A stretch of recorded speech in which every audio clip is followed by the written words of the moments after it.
পাটকাই ছাত্ৰাবাস ইউনিভাৰ্চিটিৰ আটাইতকৈ বৃহৎ হোষ্টেল হোৱাৰ বাবে ইয়াৰ আৱাসীও সৰহ। হোষ্টেলখনৰ ডাইনিং ৰুমটো যেন কোনো বৃহৎ ভোজনালয়। ৰাতিপুৱাৰ পৰাই হোষ্টেলৰ ৰান্ধনীসকলৰ অত্যন্ত ব্যস্ততা। ৮ বজাত ব্ৰেকফাষ্ট যদিও টোপনিপ্ৰিয় ৰাইজে সাধাৰণতে ব্ৰেকফাষ্ট খুব কমেই দেখিছে। অৱশ্যে কেতিয়াবা চিকেন ৰোল নাইবা চিকেন মেগী দিলে ৰুমমেটৰ জাননী পাই মুখ নোধোৱাকৈ ডাইনিং ৰুমত শাৰী পতা ল'ৰাও বহুত।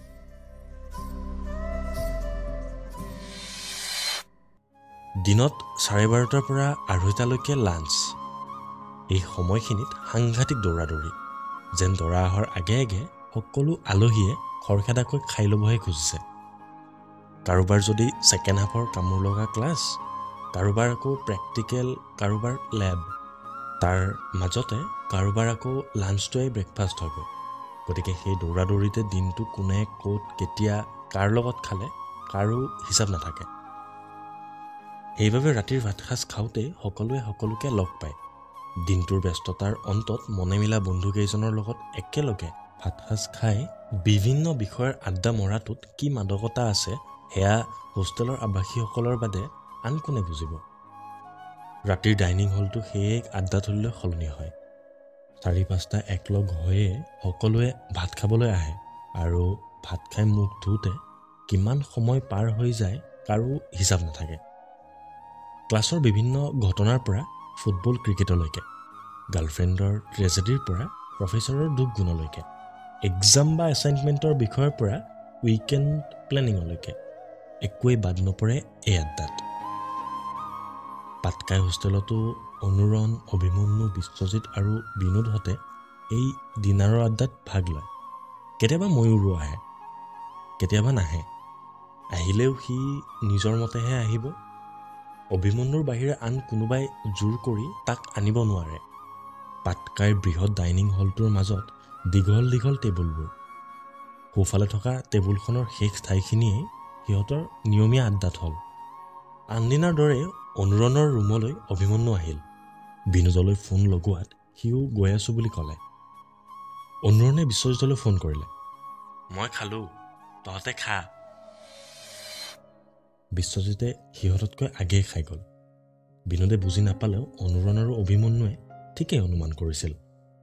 সেয়ে ভাত খায়েই অনুৰণৰ লগত বিশ্বজিতৰ ৰুমলৈ যাব বুলি ঠিক কৰিলে অভিমন্যুৱে। ভাত খাই উঠি আহোঁতেই সন্ধ্যাৰ ফোন। অভিমন্যুৰ হাঁহি উঠিল। বেচেৰিয়ে বিশ্বজিতৰ কথা ক'ব চাগে। অভি, কথা এটা আছিল তোৰ লগত। ফোনটো ৰিচিভ কৰোঁতেই সন্ধ্যাৰ চিন্তাক্লিষ্ট মাত। বিশ্বজিতৰ কেছ নে? হাহু হাহু কৰি অভিমন্যুৱে ক'লে, তই তাৰ কথা কেনেকৈ জান? সন্ধ্যা আচৰিত হ'ল। বহুত কামোৰ খালে আৰু বেচেৰিয়ে। সঁচা কথা কোৱা যাওক বুলি সকলো খুলি ক'লে তাইক। বিশ্বজিতৰ প্ৰেমৰ পুৰাণ শুনি হাঁহিত ৰ'ব নোৱাৰা হ'ল সন্ধ্যা। কিয় এনেকুৱা বাৰু এই ল'ৰাটো? আচৰিত মানে। এইবোৰ লেতেৰা বুদ্ধি তাৰ মূৰতহে আহে। বেচেৰা বিশ্বটো। ইমান কিয় ফটোৱাও তই? সোধে। আকৌ হাঁহি তাইৰ। হ'ব দে, মই তাৰ ৰুমত যাওঁ ৰ এতিয়া বুলি ফোনটো কাটিব লওঁতেই সন্ধ্যাই কৈ উঠিল, শুন না, মোক অচিনাকি ল'ৰা এটাই ফোন কৰি ডিষ্টাৰ্ব। শেষ নহওঁতেই অভিমন্যুৱে ক'লে, এই কোনোবা লগৰ চাগে, ধেমালি কৰি আছে, পাছত পাতিম ৰ বুলি ফোনটো কাটিলে সি।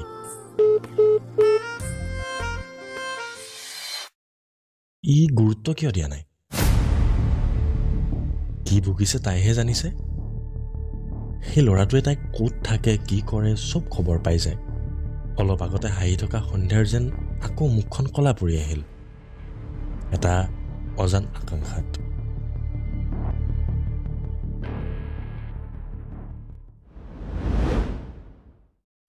কোচমোচ খাই বিচনাত পৰি থকা বিশ্বজিতক দেখিয়েই ঘটনাৰ উমান পাইছিল যদিও উপযাচি সুধিলে অভিমন্যুৱে, ঐ কোৱা আকৌ, কি হ'ল আজি?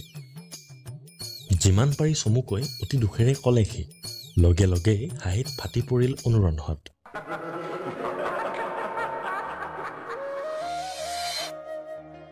হাঁহি হাঁহিয়ে সুধিলে, তই সঁচাকৈ তাইক কেলে খুন্দা মাৰিছিলি বে? ইয়াক কৰণ জোহৰে পালে চিধাই উঠাই লৈ যাব বুজিছা। আকৌ হাঁহিৰ জোৱাৰ। তুমিহে কৈছিলা তাই মোৰ কথা ভালকৈ কয় বুলি, অভিমন্যুক ক'লে বিশ্বজিতে। মই ক'লোঁ আৰু তুমি বিশ্বাসো যে কৰিলা। অভিমন্যুৱে হাঁহি হাঁহি ক'লে, ভালকৈ ক'লেও তই গৈ খুন্দা মাৰিবি নেকি? অনুৰণেও যোগ দিলে। তেতিয়াহে বিশ্বই বুজি পালে আচল খেলখন। মুখখন ফুলাই তাৰ স্বভাৱজাত সুৰত ক'লে, এনেকুৱা কৰিব নাপায় অভিমন্যু, মানুহৰ আৱেগৰ লগত খেলিছা। বাদ দিয়াহে তোমাৰ আৱেগ, ছোৱালী দেখিলেই তোমাৰ আৱেগ সলনি হৈয়ে থাকে। ক্লাছ আৰম্ভ হোৱাৰ পৰা তৃষ্ণা নিমিষাকে ধৰি কেইবাজনী ছোৱালীৰ প্ৰতি আৱেগৰ বিস্ফোৰণ ঘটিছিল বিশ্বজিতৰ। সেই কথাতে অভিমন্যুৱে তাক খোজটো মাৰিলে। ছোৱালীক আৰু লাইব্ৰেৰীত লগ কৰে নেকি? তাইক চিধা কথা পাতি হোটেললৈ লৈ যাবা। অলপ সময়ৰ পৰা সিহঁতৰ কথা শুনি থকা বিশ্বজিতৰ ৰুমমেট মৃদুলে মাত লগালে। কথাটো কি বুলি অনুৰণ আৰু বিশ্বজিতে ভালকৈ বুজি নাপাওঁতেই অভিমন্যুৱে চিঞৰি উঠিল, শাট আপ মৃদুল, মুখত আহিল বুলিয়ে যা তা ক'বলৈ নাহিবা।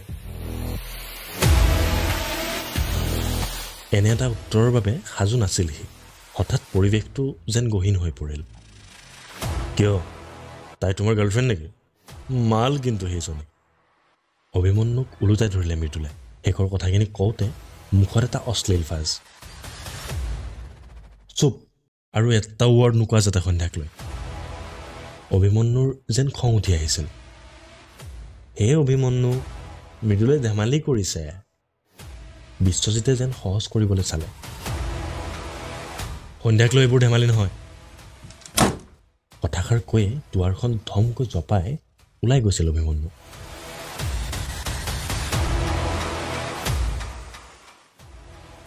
সি ওলাই যোৱাৰ ফালে বহু সময় থৰ হৈ চাই আছিল অনুৰণ, কিন্তু বুজা নুবুজাৰ প্ৰশ্নৰে। ছে, কথাটো বেয়া হ'ল, তুমি ঘপকৈ তেনেকৈ ক'ব নালাগিছিল মৃদুল, বিশ্বজিতে ক'লে। মইতো পূৰা ধেমালিতে কৈ আছিলোঁ। ই ইমান চিৰিয়াছ হৈ গ'ল যে, নে তাৰ আৰু সন্ধ্যাৰ মাজত বেলেগ কিবা? মৃদুলে শেষ কৰিবলৈ নাপাওঁতে অনুৰণে কৈ উঠিল, সন্ধ্যা অভিমন্যুৰ বহুত ভাল ফ্ৰেণ্ড, বেলেগ কিবা বুলি নহয়। আৰু সন্ধ্যা বুলিয়ে নহয়, যিকোনো ছোৱালী এজনীক এইদৰে ধেমালিতে ভবাটো এজন এডুকেটেড মানুহৰ কাম নহয় কিন্তু মৃদুল, কোৱাৰ কাৰণে বেয়া নাপাবা। অনুৰণ ওলাই গ'ল।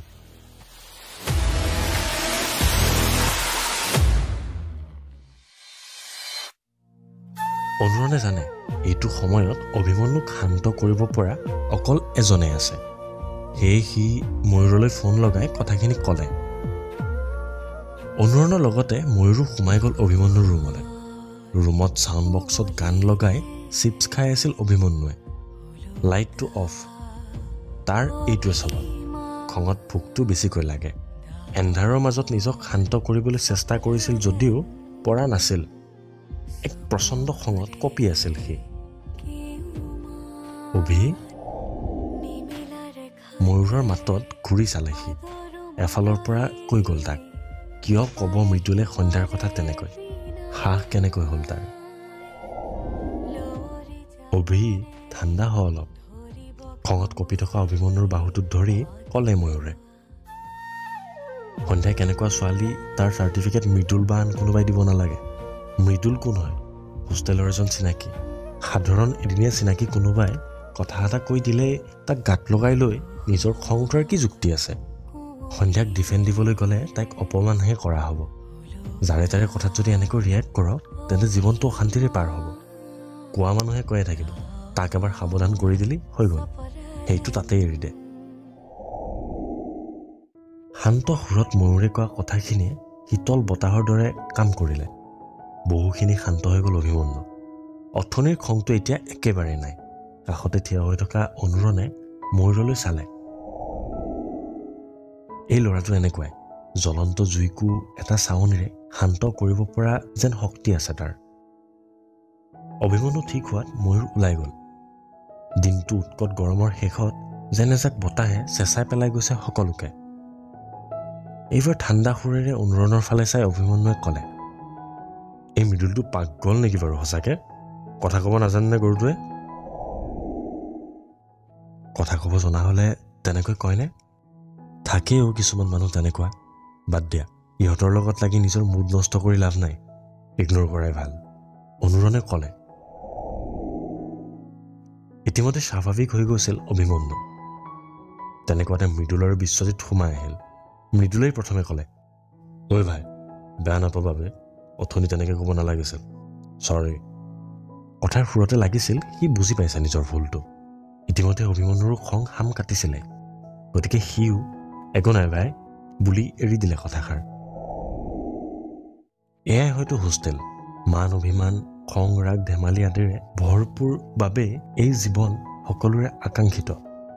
জীৱনৰ আটাইতকৈ সোণোৱালী সময়ৰ সাক্ষীয়ে হোষ্টেলবোৰ। ভাতকেইটা খাই আজি লিখা নোটছখিনি উলিয়াই লৈছিল সন্ধ্যাই। পৰীক্ষা পাইছেহি বাবে হোষ্টেলৰ আড্ডাবোৰ লাহে লাহে কমিছে। বেড টেবুলখন উলিয়াই লওঁতে ফোনটো বাজি উঠিল সন্ধ্যাৰ। পৰীৰ ফোন। সন্ধ্যা, আজি যে লাইব্ৰেৰীত লিখিছিলা নোটছখিনি, মোক ফটো মাৰি দিয়া না প্লিজ। অঁ দিছোঁ ৰ'বা বুলি সন্ধ্যাই ফটো মাৰিবলৈ লাগিল। কি ফটো মাৰি আছ সন্ধ্যা? বিদিশাই সুধিলে। পৰীক ফটো দিয়াৰ কথাটো শুনি যেন বৰ এটা ভাল নাপালে বিদিশাই। চা সন্ধ্যা, ইয়াত মানুহবোৰ খুব স্বাৰ্থপৰ, অলপ সাৱধানে চলিবি। বিদিশাৰ সকিয়নি শুনি হাঁহি উঠিল সন্ধ্যাৰ। এই বাজনীও যে বৰ চিন্তা কৰে তাইক লৈ। পৰীক ফটোখিনি দি অলপ সময় নোটছবোৰ চালে সন্ধ্যাই। কিছু সময় পঢ়িলে। ঠিক 12:30 বাজিছিল। কাইলৈ আকৌ 9টাত ক্লাছ। কিতাপবোৰ সামৰি শুবলৈ লওঁতেই আকৌ কৌশিকৰ কথা মনলৈ আহিছিল সন্ধ্যাৰ। কোন বাৰু? আকৌ সেই ভয়টোৱে বেৰিছিল তাইক। এনেতে বাজি উঠিল মেছেজ টোনটো। আজি লাইব্ৰেৰীত পূৰা ৰোমেণ্টিক চিন চলিল হেনো। অনুৰণৰ নামটোৰ তলত জিলিকি আছিল মেছেজটো। ই কেনেকৈ জানিলে? আচৰিত হ'ল সন্ধ্যা। তুমি কেনেকৈ গম পালা? তোমাৰ খবৰ লৈ থাকোঁতো। বাহ, বৰ খবৰ লৈ আহিছানে? কোৱা না অ'। তাই জোৰ কৰিলে। কেনেকৈ গম পালোঁ বাদ দিয়া, তুমিতো ভালেই পাব লাগে। ৰোমেণ্টিক মানুহ না তুমি, কৰীনা কাপুৰৰ কাৰ্বন কপি। অনুৰণে লাহেকৈ ঠাট্টা মাৰিলে। হয়, সন্ধ্যাৰ মোবাইলৰ মাজতে চব ৰোমেণ্টিক গানেই ভৰি আছে বুলি অভিমন্যুৱে জোকাইছিল এদিন। অনুৰণো লগতে আছিল। একো কোৱা নাছিল সি, যেন শুনাই নাই একো। কিন্তু এতিয়া এয়া। সেই বুলি কৰীনা কাপুৰে যাৰে তাৰে লগত ৰোমান্স নকৰেতো। সন্ধ্যাৰ ৰিপ্লাইটো পঢ়ি হাঁহিত ৰ'ব পৰা নাই অনুৰণ। পিছে হৃত্বিকৰ লগততো কৰে, সি ক'লে। তাকেই, হৃত্বিক এটা বিচাৰিব লাগিব, চাবাচোন তুমি। সন্ধ্যাৰ মুখত ওলমি ৰৈছিল আহো নাহো কৰা হাঁহি এটা, নজনাকৈ। অৱশ্যে আগতে মোক স্কুলত লগৰবোৰে হৃত্বিক বুলিয়ে মাতিছিল।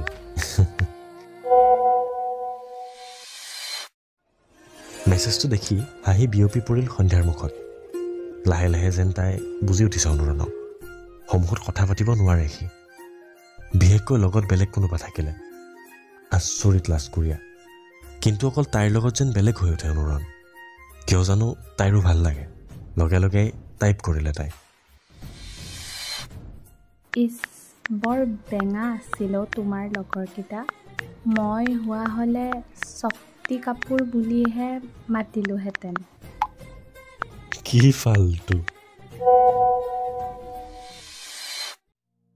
হাঁহি উঠিল অনুৰণৰো। সাধাৰণতে মানুহৰ লগত ইমান কথা নাপাতে সি, তাতে এইটো সুৰত। কিন্তু সন্ধ্যা যে হা হা হা হা। তাই হাঁহিলে। কেইটামান স্মাইলি। লাহে লাহে অন্য দুই এটি কথা। সিও পাতে, তাইও। ঠিক 2টা বাজিছিল যেতিয়া সন্ধ্যাই শেষৰটো মেছেজ টাইপ কৰিছিল। গুড নাইট পাগল। Good night. অনুৰণে দিলে। মনটো ভাল লাগিল তাইৰ। অভিমন্যুৰ লগত হাঁহোতেও ভাল লাগিছিল। কিন্তু ফোনটো থোৱাৰ পাছতে আকৌ কৌশিকৰ ভয়টোৱে আগুৰিছিল। কিন্তু এতিয়াচোন ভয়টো অহা নাই। তাৰ সলনি কিবা ভাল লগাই মনটো ভৰাইছে। এৰা হাঁহি উঠিলে মাত্ৰ অলপ সময়ৰ বাবে মনটো ভাল লাগে, কিন্তু মনটো ভাল লাগিলে বহু সময়লৈকে মুখত হাঁহি এটা লাগি থাকে। সন্ধ্যা শুই পৰিল। কৰিডৰত কোনোবা ছোৱালীয়ে খোজকাঢ়ি যাওঁতে গুণগুণাই যোৱা গীতৰ কলি এটি তাইৰ কাণত পৰিল। নাচে বানা নাচে জোনাকী হৈ, তুমি শুন নাচিবা মোৰে হিয়াতে ৰৈ, আহিব